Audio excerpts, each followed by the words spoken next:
بسم اللہ الرحمن الرحیم۔ تمام دوستوں سے گزارش ہے کہ ایک دفعہ اپنے پیارے نبی صلی اللہ علیہ وسلم پر درود شریف پڑھ لیجئے۔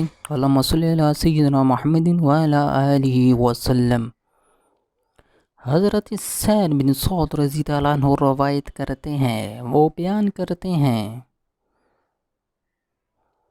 کہ حضور صلی اللہ علیہ وسلم نے فرمایا، دو وقتوں کی دعائیں رد نہیں کی جاتی، ایک اذان کے وقت اور جب گھمسان کی لڑائی جاری ہو۔ قرآن و حدیث کی خوبصورت ویڈیوز کے لیے ہمارے چینل کو سبسکرائب کریں اور ہماری حوصلہ افزائی کریں۔ جزاک اللہ خیرہ۔